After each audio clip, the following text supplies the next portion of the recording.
Hey, welcome to the Elle Russ Show, where we explore ways to get healthy, wealthy, and wise. With a combination of guest interviews and solo episodes, I hope you will be inspired and motivated to become the best of whatever you are.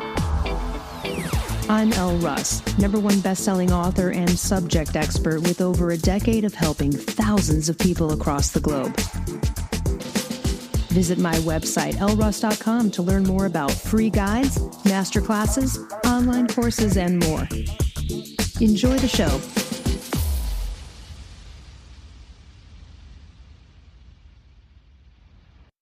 Hello.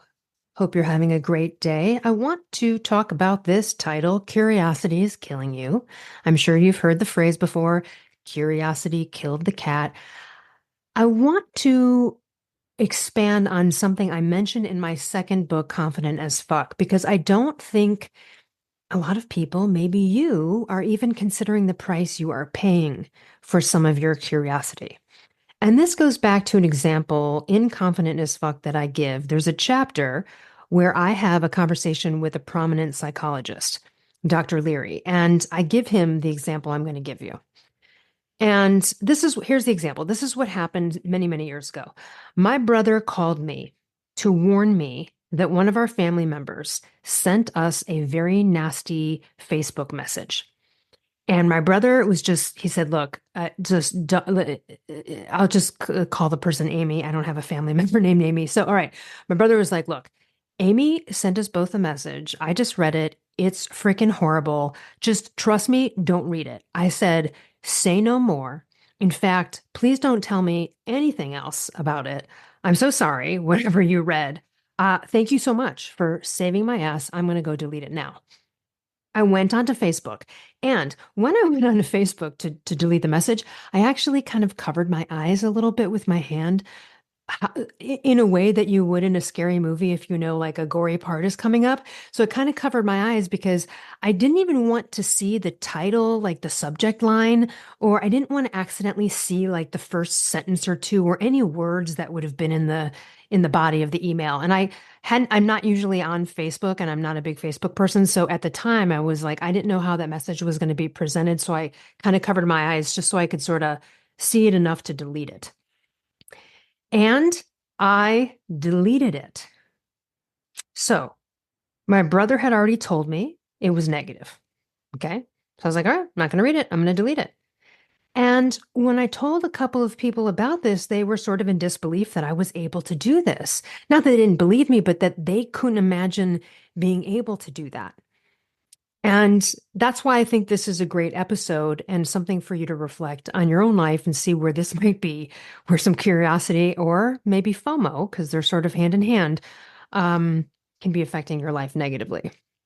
Most people would not be able to control themselves like I was. Most people, and so when I tell the story in my book, Dr. Leary, he's like, listen, I think a lot of people don't consider the price they're paying to receive unwanted feedback. So let's get into this. This is human nature. We are inherently curious.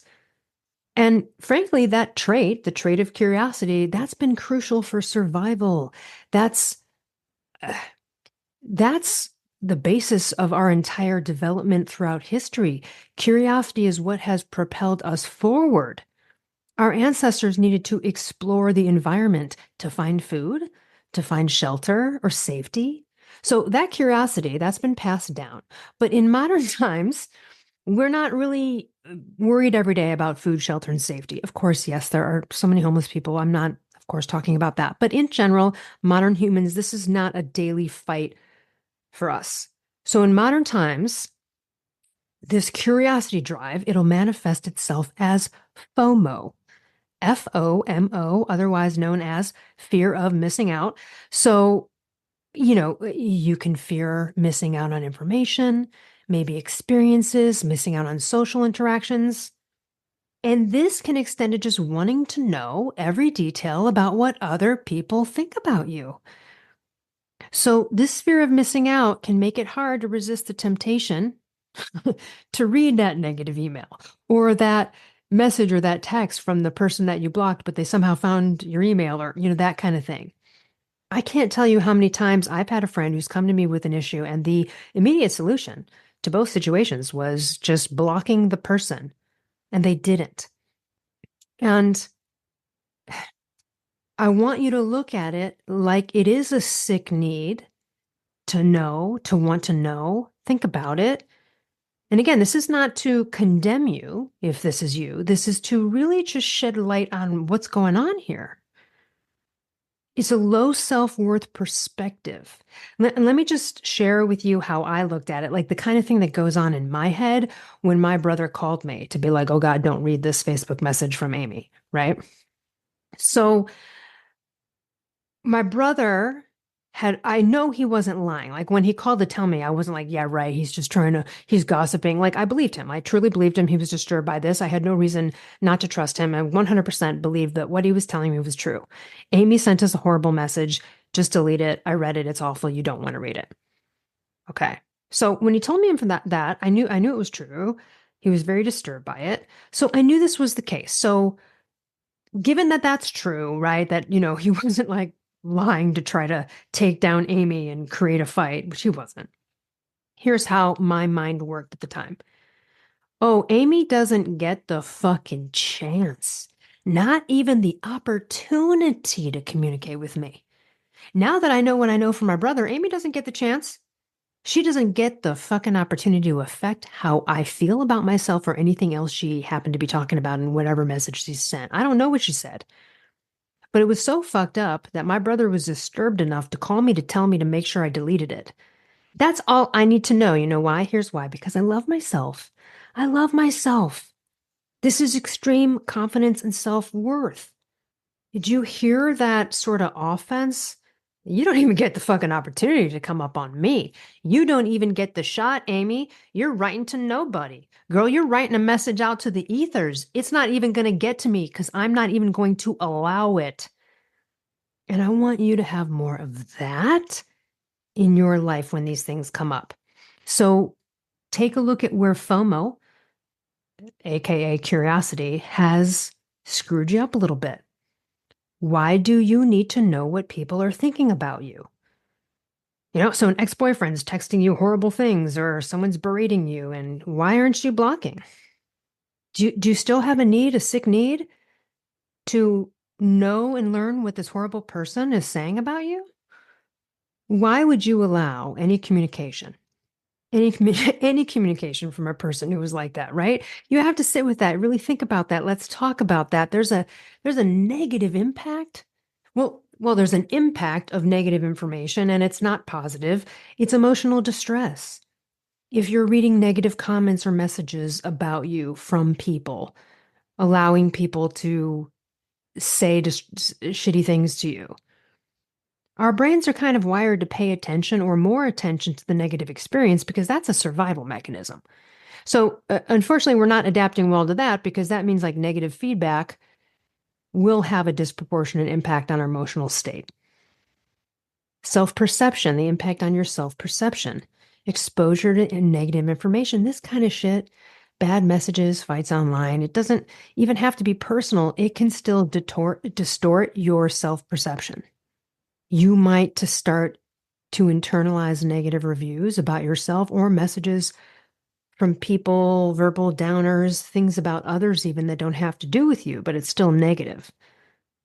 This low self-esteem, low self-worth perspective, it doesn't get you success or happiness. That's the problem. It's the opposite of it. If you want to materialize more dreams and goals in your life, you need to get out of this vicious cycle of FOMO. Because then it's like you'd be seeking out more negative feedback. It's further damaging. It's just ongoing. So let's talk about the choice to engage or the choice to ignore. All right, validation seeking is a problem. So one reason, people feel compelled to read a negative message is kind of a desire for validation. It's like we want to understand why someone dislikes us or criticizes us. And maybe in the spirit of like hoping to find some truth or justification. It's like this need for validation and obviously tied to deeper insecurities, obviously tied to a desire to be accepted by others. It's a little people pleasery. So we need to insert self-love and boundaries. Choosing to ignore negative messages or the negative email or delete it or block it, that's an act of self-love. It's a way of setting boundaries. It is protecting your mental health. You're not giving attention to negativity. Instead, you're affirming your self-worth. You're prioritizing your well-being. What are some strategies to talk yourself out of engaging with this kind of stuff? Well, first of all, I mean, you've got to recognize some of the triggers that there might be. So, sort of the triggers, the things that trigger the urge to go looking for or read these things or receive a message from someone you should be blocking. Maybe it's a particular time of day. Here's an example of a simple example on that one. My dad, who's now dead, but my dad was a functioning alcoholic. And I say that because he maintained really good relationship with his kids.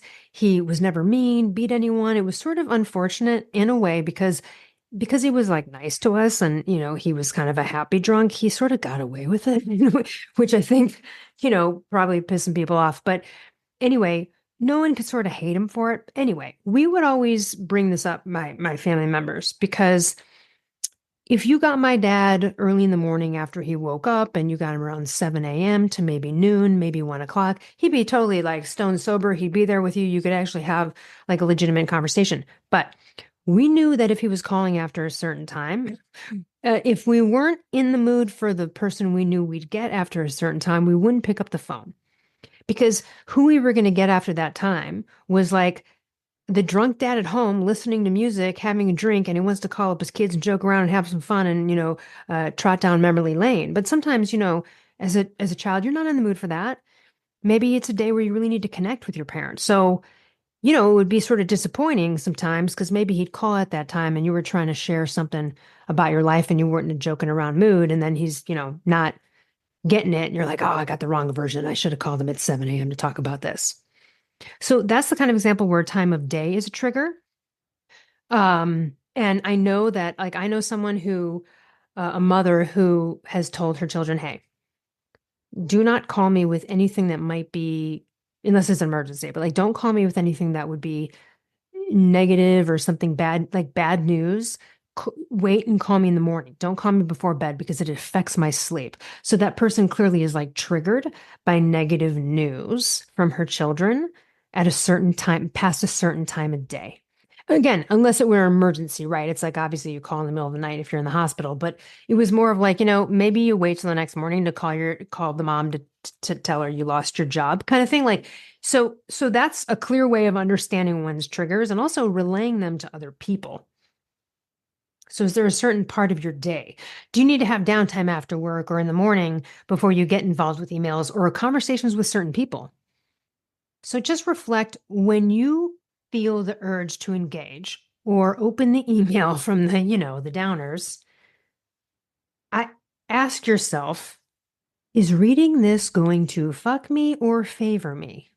How is this maybe going to make me feel? Because often this pause, this question, just gives you a moment to get some clarity that you need to make a healthier choice with, right? It just gives you that moment to like get a little clarity about like kind of panning the camera out to make a better choice. So when you see that text coming in from that person, and hopefully that's the day you then finally block them, but you need to ask yourself, do I really need to read that? Let's say you've already blocked the person. They found out how to contact you in another way. You see it's from them. Why do you need to open it? That's an immediate delete. That's where I'd like you to start thinking they don't get the opportunity. I want you to really hear this. Do you see that difference? The difference in who you can be? You can be the person's like, no, no, no, no. No, I'm sorry. I love the heck out of myself. My peace of mind is of utmost importance. You don't. Your sorry ass doesn't get the opportunity to come up on me. Not even the opportunity because I'm going to delete it before I read it. I'm going to block you before you have the opportunity. Sometimes you have to reframe it if you end up reading the negative message or the negative thing or comments or whatever it is, because it's really always more about the sender. Do you know what I mean? It's usually about the sender's insecurities, the sender's frustrations, their personal issues, rather than an actual accurate assessment of who you are. So by shifting your perspective, that's how you can reduce emotional impact when you get involved with these. Oh God, I read it. No. It's not only by saying, okay, these people, what kind of person would do this, but it's reflecting on the sender and their issues. It's not to have any serious compassion. I'm not asking, to connect with the person and the abuser and feel, I mean, but there's still something we can see. Like you can just feel sorry for them. And then I'm like, look how sad that is that they felt like they had to do this. But then shift it back to you. No, no, no, no. I'm great. This isn't true about me. This person's trying to fuck with me for whatever reason. They're insecure. They're this. They're jealous. They're that. Good luck, motherfucker. Not going to happen. I want you to adopt more of that. That's just like a boundary around oneself. You might want to consider, like for real, a digital detox. Are you involved in comments or negative fighting online between two people, right? Like, are you involved in like the latest controversy and you're just kind of witnessing it, but all those negative comments and things you're reading, they're still seeping in. So maybe you need to limit this. You have to limit your exposure to sources of negativity. Most of them we invite in. Social media platforms, email contacts, family and friends, even sometimes, depending. So reducing that temptation to engage with that kind of harmful content or messages. Block, block, block. Self-compassion. Be kind to yourself. You've got to acknowledge that it's okay to protect yourself from harm. That's what this is. You're protecting yourself from emotional harm. So you treat yourself with the same kindness, with the same understanding that you'd offer to a friend in that situation. Because I'll tell you what, any of those friends that came to me and I was like, you need to block that person, they would have said the same thing to me. They're just not taking what they know to be the best advice. So take it yourself. Always another hack. What would you say to a friend who is going through this? Positive support in your life. Get a coach. Surround yourself with people who uplift you. Just the encouraging pep talk cheerleaders. That's like who I am for my friends and clients. Never breaking it down, never condemning, just moving onward and upward and just like calling this shit out. But positive encouragement in your corner, focusing on your strengths. So share your experiences with trusted friends, people who are offering you that kind of build up, that lift up. If you're into journaling, that could be helpful. Speaking of which, you might want to take a look at my confidence ebook and workbook. It's called The 7 Secrets to Manifesting Success Through Confidence. And it's a good one. It's an interactive PDF workbook. You can type into it. And you could just go to elleruss.com/free stuff. The other hack you can do when you're taking the pause before you actually decide to read it is imagining that positive outcome from not reading it. Imagining me talking to you saying, yeah, it's the ultimate confidence right there. I'm not going to read your message. You don't even get the opportunity to fuck with my head. Not even available. Not even if it's so good. It's so good. It's like you don't get the opportunity to mess with my happiness. And when you start thinking that way, then you feel good. You end up making the right decision to not engage. So curiosity and FOMO sometimes backfires. And these psychological aspects, right? What happens if you choose not to engage versus engage? You're constantly affirming your worth when you do not engage. You're prioritizing your well-being. So the big message here is love yourself enough to let go of this kind of stuff that's hampering your success, and that's other people's fucking opinions. You've got to navigate the challenge of dealing with negativity out there and in your circles. We're too exposed to it. It's going to come up. But are you contributing to it? Are you being a downer? Are you part of this as well? If so, you got to take a look at that. I hope you enjoyed this episode. And if you need to look into self-worth and confidence and these kind of things, check out my Confidence Masterclass. It's so cheap. It's fun. It's a great video tutorial with lots of other goodies in there. I think it'll charge you up. And if you need to go further, you can always take my Ultimate Confidence course. All right, reach out to me through the contact form on my website. Thanks so much for listening. I hope you enjoy these episodes. Love to hear your feedback. Reach out anytime. Hope you have a great week, and I'll see you next time.